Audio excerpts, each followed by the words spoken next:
A little girl asked her mother, "How did the human race appear?" The mother answered, "God made Adam and Eve, and they had children. And this was how all humankind came into being." 2 days later, the girl asked her father the same question. The father answered, "Many years ago, there were monkeys from which the human race evolved." The confused little girl returned to her mother and said, "Mom, how is it possible that you told me that God created the human race, and Dad said the human race evolved from monkeys?" The mother thought for a moment and then replied, "Well, dear, it's very simple. I told you about my side of the family, and your father told you about his side of the family." Life is all about perspective, and Yizkor reminds us of that value. We are commanded to remember, but what shall we remember? Will our memory be accurate? Will it be stilted? Will it hurt? Will we find peace in our memories? Or will they only remind us of the pain of loss? I can think of no better introduction to Yizkor this year, taking advantage, if you will, of the extraordinary set of circumstances we find ourselves in at this virtual service, taking this opportunity to share with you the following video entitled "The Great Realization" by Tom Foolery. I must thank Larry Mondry, who first brought it to my attention early on during the course of this pandemic. I hope you appreciate it as much as I do. Tell me the one about the virus again, then I'll go to bed. But my boy, you're growing weary, sleepy thoughts about your head. Please, that one's my favorite. I promise, just once more. Okay, snuggle down, my boy, though I know you know full well. The story starts before then, in a world I once would dwell. It was a world of waste and wonder, of poverty and plenty, back before we understood why hindsight's 2020. You see, the people came up with companies to trade across all lands, but they swelled and got much bigger than we ever could have planned. We'd always had our wants, but now it got so quick. You could have anything you dreamed of in a day, and with a click. We noticed families had stopped talking. That's not to say they never spoke, but the meaning must have melted, and the work-life balance broke. And the children's eyes grew squarer, and every toddler had a phone. They filtered out the imperfections, but amidst the noise, they felt alone. And every day the skies grew thicker, till you couldn't see the stars. So we flew in planes to find them, while down below, we filled our cars. We'd drive around all day in circles. We'd forgotten how to run. We swapped the grass for tarmac, shrunk the parks till there were none. We filled the sea with plastic, because our waste was never capped, until each day when you went fishing, you'd pull them out, already wrapped. And while we drank and smoked and gambled, our leaders taught us why. It's best to not upset the lobbies. More convenient to die. But then in 2020, a new virus came our way. The governments reacted and told us all to hide away. But while we all were hidden, amidst the fear, and all the while, the people dusted off their instincts. They remembered how to smile. They started clapping to say thank you, and calling up their mums. And while the car keys gathered dust, they would look forward to their runs. And with the skies less full of voyagers, the earth began to breathe, and the beaches bore new wildlife that scuttled off into the seas. Some people started dancing, some were singing, some were baking. We'd grown so used to bad news, but some good news was in the making. And so when we found the cure, and were allowed to go outside, we all preferred the world we found, to the one we'd left behind. Old habits became extinct, and they made way for the new, and every simple act of kindness was now given its due. But why did it take a virus to bring the people back together? Well, sometimes you've got to get sick, my boy, before you start feeling better. Now lie down and dream of tomorrow, and all the things that we can do. And who knows, if you dream hard enough, maybe some of them will come true. We now call it the Great Realization. And yes, since then there have been many. But that's the story of how it started, and why hindsight's 2020.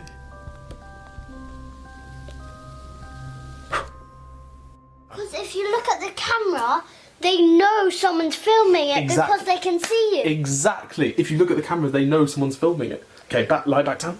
Wait, can I just practice right now? Yes. 1, 2, 3, 4. I have spoken to many of you over the course of the past 6 months. We reminisced, we grieved, we recalled, we searched, we struggled, and often we identified a silver lining. Loss can teach us so much about ourselves and our world. Tomfoolery cleverly relates his observations to his little boy at bedtime in the form of this precious poem, a compelling story.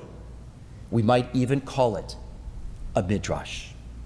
This attempt to find meaning in the pain of today obliges the creator to artistically define what was and juxtapose it with what should be, maybe even what can be discovered. Allow me to remind us all of the journey he just explored with us. He begins by recalling the world that was, an environment steeped in waste and wonder, defined by poverty and plenty. The extremes of a world, our world, that seems unbuoyed, untethered, and seemingly unconcerned. We thrived on immediate gratification. Our work-life balance was broken so severely we had no idea what Shalom Bayit meant anymore. We went to sleep with our iPhones and woke up to pings. We were on call every day, 24 hours a day, with no sense that our lives were being depreciated. For years, the largest section in the bookstore addressed loneliness. Our goal in life was to go viral, to be seen and acknowledged by as many people as possible, in the most outlandish dress and in the most spectacular of landscapes. Who realized the cost of such aspirations? How the virus has upset our world. We couldn't see the stars. Light pollution was the least of our concerns. The noxious gases we deposited in the atmosphere affected us all. We wonder why we Texans thrive on visits to Colorado. Our businesses, our automobiles, our homes all require energy. Who cares if we destroy our rainforests, our pristine waters and the coral reefs, the spectacular scenery that used to define the shoreline of Alaska? Was it not spectacular to witness the return of wild animals to their native environments across the globe while the world came to a stop? To acknowledge how quickly the waters cleared in Venice, Italy, and to appreciate the limited time required for the smog in LA to dissipate? We really could affect change if we wanted it badly enough. Our oceans, they contain the equivalent of floating icebergs of plastic. Why? Because we can't control ourselves. Because we can't say to one another, we're damaging irreparably our environment, the environment we breathe and bequeath to our children and grandchildren. Then the virus appeared said Tom to his enchanted little boy. We were instructed to hide by our leaders. Some of us took that literally, while others were more liberal with the interpretation. We've been out of circulation, constrained to a kind of self-imposed quarantine, wondering all along, are we safe? Are we being too conservative? Too liberal? How are we to make these decisions? With time, we dusted off our instincts. We began to say thank you. We took up dance, singing, baking, and cooking. We reached out to friends and family members. Suddenly, we owned time. We rediscovered relationships. Families were reunited. Peter Shockett said to me one day, "It's Shockett University upstairs with the kids back from school." While some of us were exceedingly lonely, others enjoyed family reunions after strange periods of quarantine. 20-somethings sitting at breakfast, lunch, and dinner tables, night after night, week after week, for many months, with parents and siblings. The quality of the table exchanges will be treasured for a lifetime. When will we have such uninterrupted quality time with our children again? We didn't ask for this awful killer, but there have been many silver linings. Daddy, why did it take a virus to bring the people back together again? Sometimes, Tom says to his sleepy little boy, you have to get sick before you get better. The Yizkor prayers appeal to our most profound sensitivities. We recall those we loved and who have blessed us with so very much. We remember the precious time we had, the wonderful memories we shall always cherish.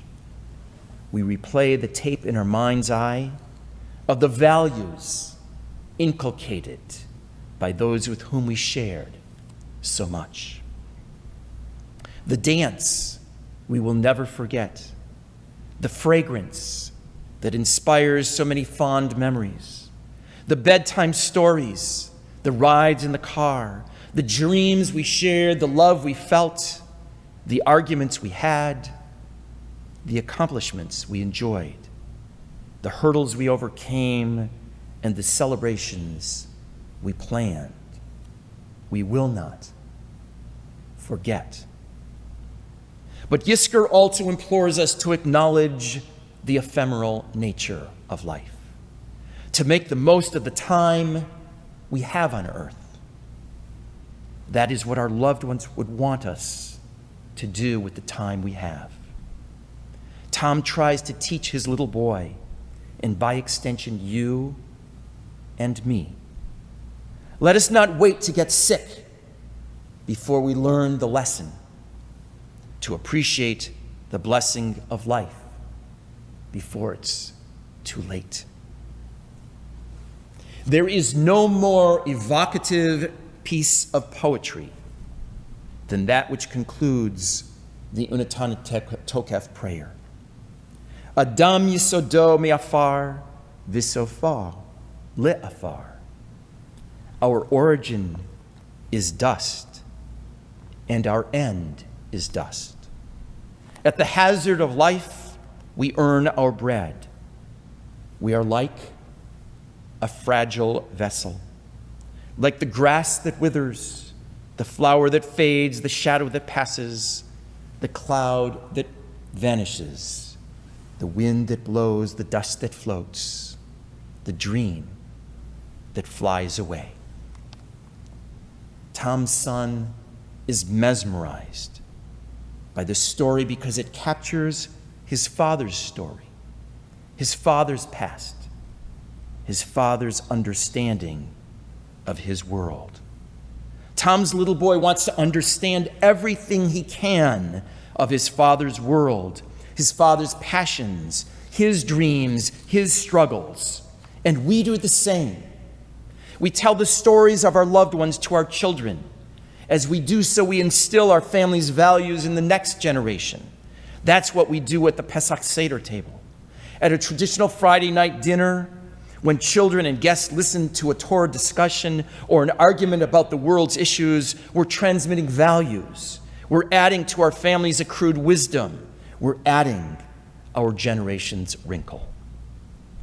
In these quiet moments of Yizkor, we remind ourselves of those stories, of those values, of those precious moments that will never leave our memory. Yizkor gives us the permission to move forward while remembering with dignity, honor, and nobility the lives of those we cherished. It is their memories that we will never forget. It is their passions that will inspire us to refuse to accept today's realities, to lift us to greater heights. Yizkor will always remain a precious time on our calendars, enabling us to reset our compass 4 times every year, ensuring we remain in sync with those we shall always cherish. A wise Hasidic Rabbi once said, "Nothing is so whole as a broken heart." The wisdom deeply embedded in that statement reminds us that the silver linings of this moment must not be overlooked.